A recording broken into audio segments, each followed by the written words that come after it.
વરાછામાં food પોઈઝનિંગની ઘટનામાં 5 વર્ષીય બાળકીના દુઃખદ અવસાન બાદ આરોગ્ય મંત્રી પ્રફુલ પાનસેરિયાએ પરિવાર સાથે ટેલિફોનિક વાત કરી સાંત્વના પાઠવી.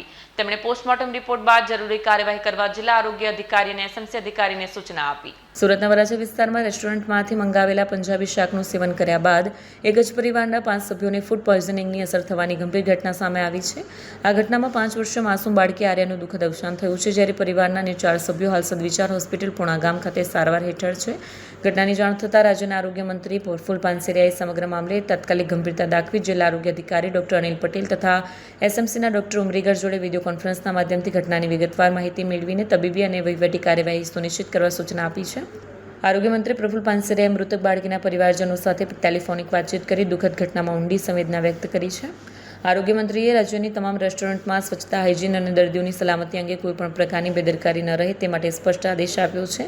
વધુમાં આરોગ્ય મંત્રી પ્રફુલ પાનસેરિયાએ જણાવ્યું કે આરોગ્ય વિભાગ દ્વારા સમગ્ર ઘટનાને ગંભીરતાથી લઈ જરૂરી તપાસ અને કાર્યવાહી હાથ ધરવામાં આવી રહી છે. આ જે સુરતની અંદર જે ફૂડ પોઈઝનિંગનો કેસ આવ્યા છે 4 અને જે પૂણા હોસ્પિટલની અંદર દાખલ કરવામાં આવ્યા છે, આ માહિતી મળતા તુરંત જ અમે આરોગ્ય વિભાગ સાથે જિલ્લા આરોગ્ય વિભાગ અને એસએમસીના ઉમરીકરજી અને ડૉક્ટર અનિલ સાથે મેં આ મિટિંગ કર્યું હતું. તમામ પ્રકારની માહિતી એમની પાસેથી મેળવી લેવામાં આવી છે.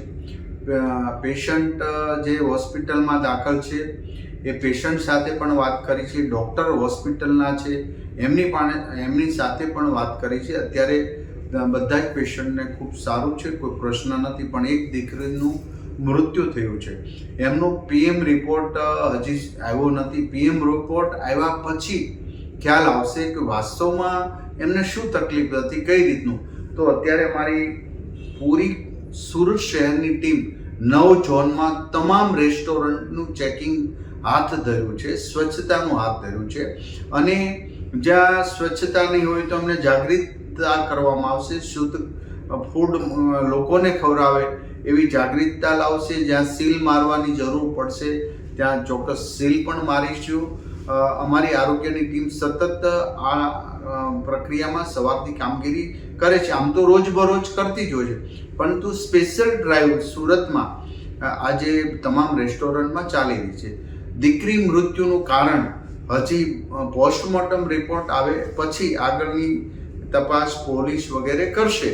પરંતુ જો ફૂડ પોઈઝનિંગનું હશે અને હોટલવાળાના કંઈ પેલું હશે, ત્યારે હોટલ તો સીલ કરી છે, પરંતુ વાસ્તવમાં ફૂડ પોઈઝનિંગ શેનાથી થયું છે એક ચોક્કસ કારણ પીએમ રિપોર્ટ આવ્યા પછી આવશે. તો એ પ્રકારે અમારી આરોગ્યની ટીમ પોલીસને જાણ કરી અને એ દિશા તરફ આગળ વધશે.